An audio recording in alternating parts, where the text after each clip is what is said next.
नमस्कार बच्चों, SVM senior secondary school की ऑनलाइन क्लास में आपका स्वागत है।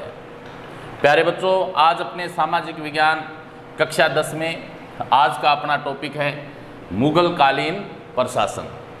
आज अपने जो मुगलों ने दिल्ली सल्तनत पे शासन किया तो उनकी जो प्रशासनिक व्यवस्था थी अपने राज्य को संचालित करने की, तो उसके जो प्रशासनिक व्यवस्था थी वो किस प्रकार थी, उनके जो प्रशासनिक अधिकारी थे वो किस प्रकार अपने राज्य को संचालित करते थे, कौन कौन से विभाग होते थे, उन विभागों के बारे में आज अपने चर्चा करेंगे।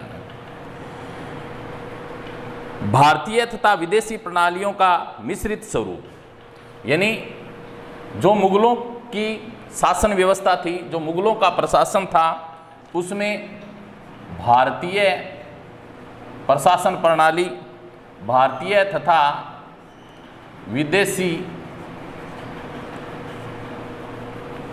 प्रणालियों का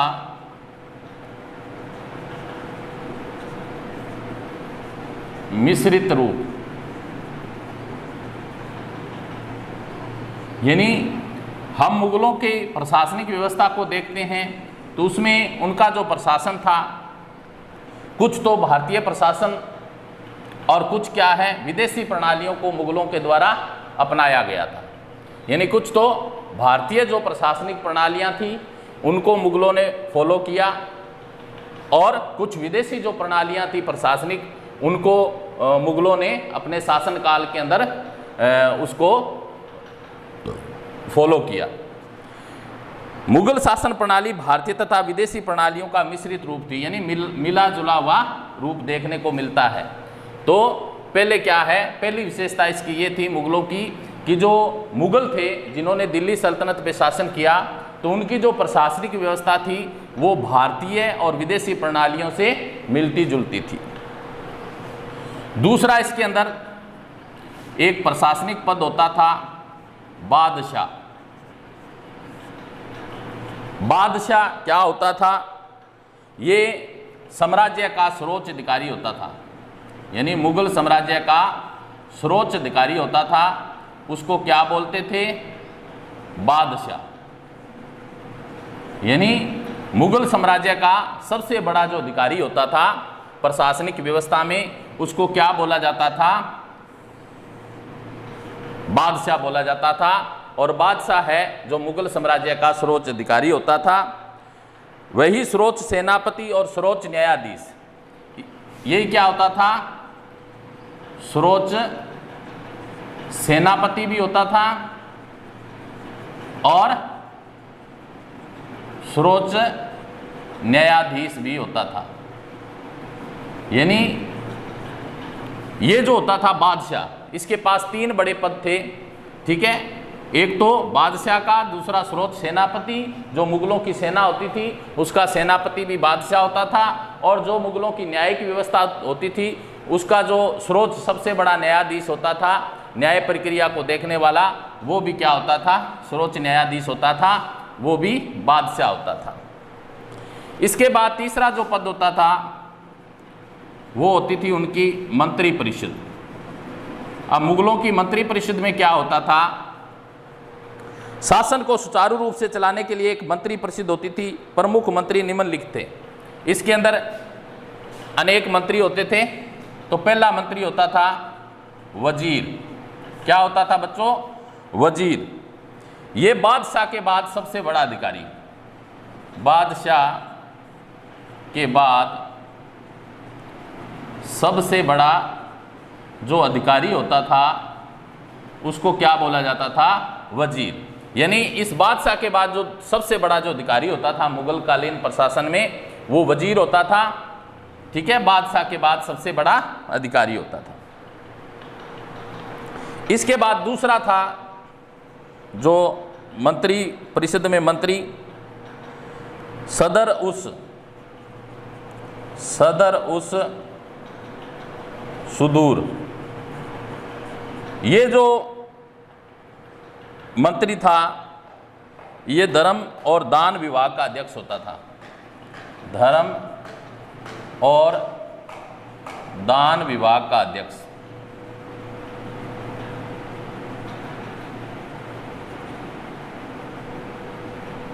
अध्यक्ष। यानी सदर उस सदूर नाम का जो मंत्री होता था, मंत्री परिषद में 5 मंत्री होते थे, वजीर, सदर उस सदूर, यानी सदर उस सदूर नाम का जो मंत्री होता था वो धर्म और दान विभाग का अध्यक्ष होता था। ये धर्म का जो विभाग है धार्मिक क्षेत्र को देखता था। इसके बाद तीसरा जो था वो था दीवान। दीवान नाम का जो होता था विभाग, ठीक है, ये वित्त विभाग होता था। ये मुगलों के प्रशासन के अंदर, ठीक है, आय व्यय का जो लेखा जोखा है, ठीक है, राज्य को कितनी इनकम हो रही है, कितना व्यय हो रहा है, कितना खर्च हो रहा है, उसका हिसाब किताब रखने वाला होता था और इसको क्या बोला जाता था? दीवान बोला जाता था। चौथा होता था मीर ए सामा। मीर ए सामा, इसका क्या काम होता था? सम्राट के परिवार की देखभाल करना। जो राजा होता था सम्राट के परिवार की देखभाल करना। यानी ये जो मीरे सामा नामक का अधिकारी होता था, ये जो मुगल कालीन राजा होता था, सम्राट होता था, उसके परिवार की ये देखभाल किया करते थे। 5वां जो मंत्री था वो था प्रधान, जिसको बोला जाता था काजी। क्या बोला जाता था? काजी। ये न्याय विभाग का प्रमुख अधिकारी था। न्याय विभाग का प्रमुख अधिकारी, ये न्याय विभाग का प्रमुख अधिकारी हुआ करता था। ये तो थी केंद्रीय जो प्रशासनिक प्रणालियां, उसमें क्या था? जो प्रशासनिक प्रणाली थी मुगलों की वो क्या थी? भारतीय और विदेशी प्रणालियों का मिश्रित रूप थी। उसके बाद बादशाह जो होता था, ठीक है, वो साम्राज्य का सर्वोच्च अधिकारी होता था और सर्वोच्च सेनापति और सर्वोच्च न्यायाधीश के जो पद थे वो भी इसके पास थे। बादशाह के बाद सबसे जो दूसरी थी उनकी मंत्री परिषद। मंत्री परिषद में 5 तरह के मंत्री थे, ठीक है। तो पहला वजीर होता था। वजीर है जो बादशाह के बाद सबसे बड़ा अधिकारी होता था, ठीक है, सबसे बड़ा अधिकारी होता था। और सदर उस सदूर धर्म और दान विभाग का अध्यक्ष होता था।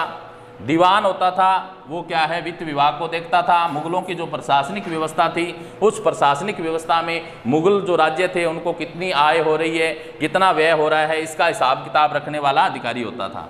मीरे सामा सम्राट के परिवार की देखभाल करने वाला था। और प्रधान जो काजी था वो न्याय विभाग का प्रमुख अधिकारी हुआ करता था। इसके बाद मुगलों की प्रांतीय प्रशासन कैसा होता था? प्रांतीय प्रशासन, यानी जो मुगल कालीन राज्य थे उन राज्यों के अंदर जो प्रशासनिक व्यवस्था थी वो किस प्रकार स्थापित कर रखी थी मुगल शासकों ने, उसके बारे में पढ़ते हैं। प्रांतीय प्रशासनिक व्यवस्था,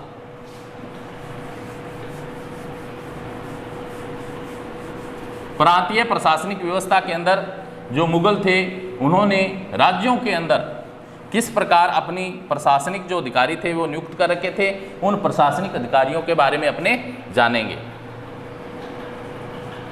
मुगल कालीन प्रांतीय प्रशासन,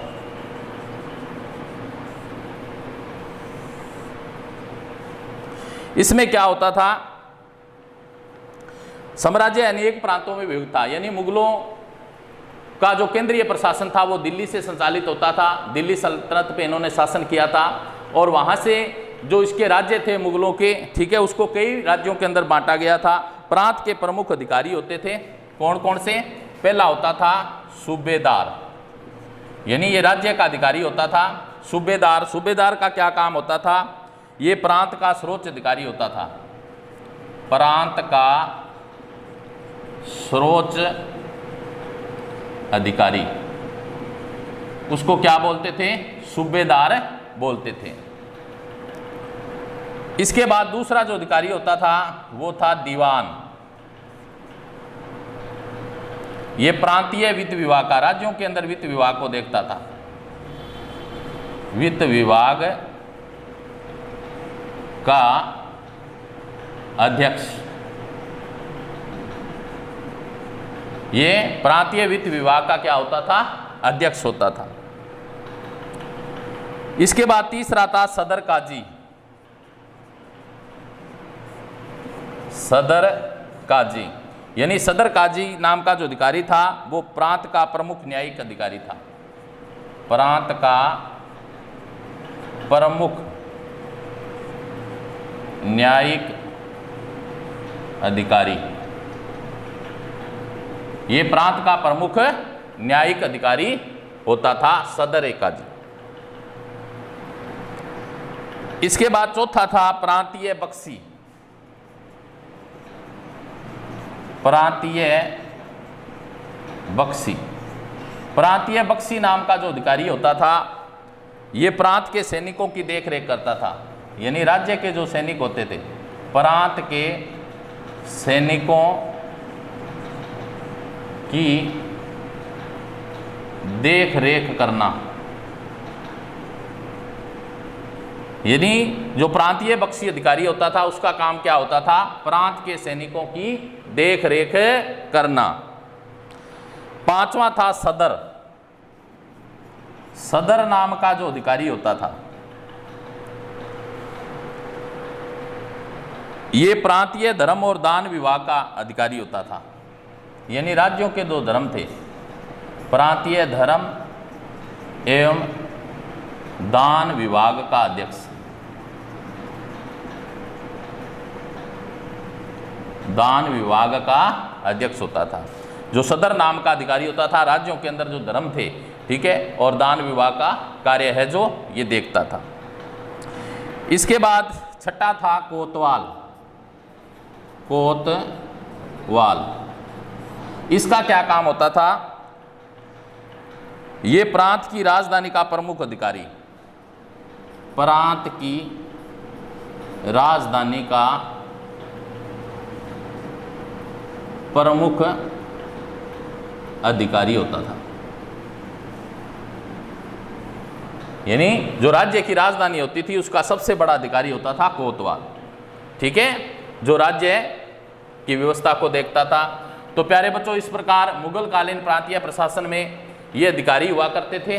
सूबेदार जो राज्य का सबसे बड़ा अधिकारी होता था, और दीवान मुगल राज्य का वित्त विभाग का अध्यक्ष होता था।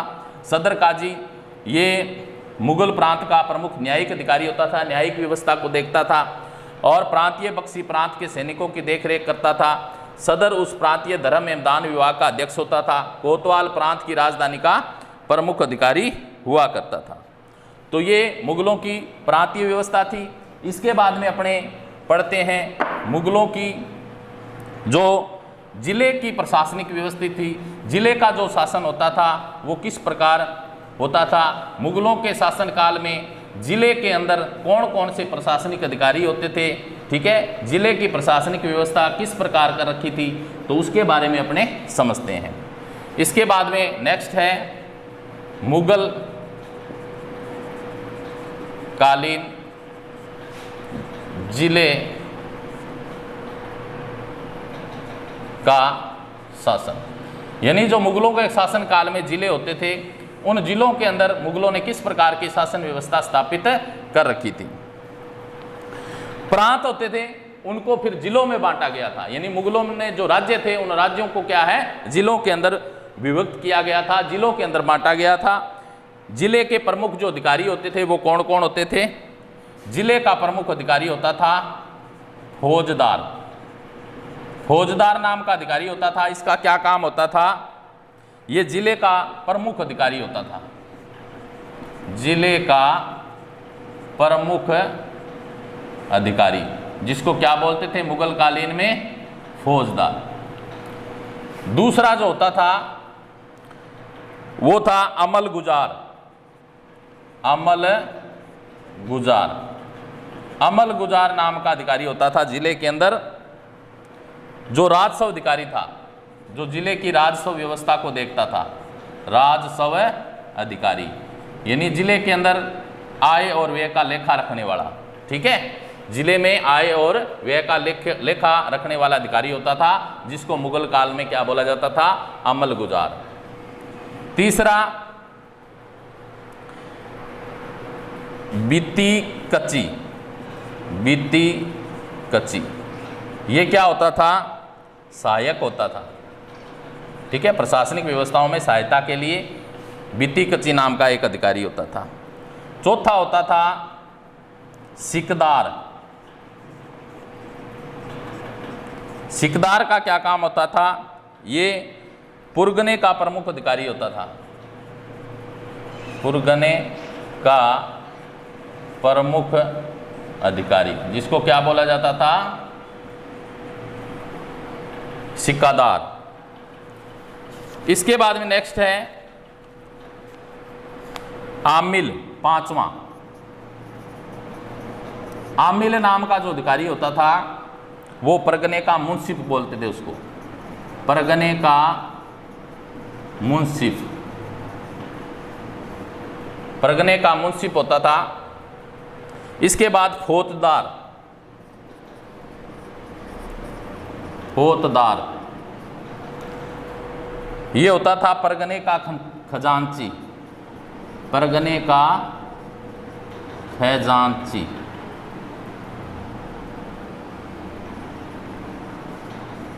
परगने का खजांची, उसको फौजदार बोला जाता था। सातवां था कानूनगो, कानूनगो नाम का अधिकारी होता था। ये पटवारियों का अधिकारी था। जो पटवारी होते थे, पटवारियों का अधिकारी हुआ करता था। तो ये मुगल कालीन जो जिले हैं, उन जिलों के अंदर जो प्रशासनिक व्यवस्था थी, ठीक है, जो प्रशासनिक अधिकारी थे मुगल काल में, वो उसमें फौजदार जिले का सबसे बड़ा अधिकारी होता था, और अमल गुजार है जो राजस्व अधिकारी होता था।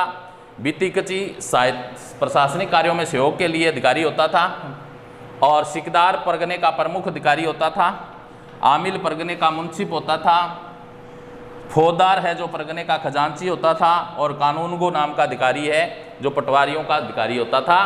तो इस प्रकार प्यारे बच्चों, मुगल कालीन केंद्रीय प्रशासनिक व्यवस्था के बारे में हमने पढ़ा। उसके बाद में जो राज्यों के अंदर मुगलों ने किस प्रकार प्रशासनिक व्यवस्था स्थापित कर रखी थी उसके बारे में पढ़ा, और मुगलों ने राज्य प्रांतों को फिर जिलों में बांट रखा था, और उन जिलों के अंदर कौन कौन से प्रशासनिक अधिकारी होते थे, उनके क्या क्या काम थे, उनके बारे में हमने पढ़ा। आज के लिए इतना ही, नेक्स्ट कल करेंगे। थैंक्स।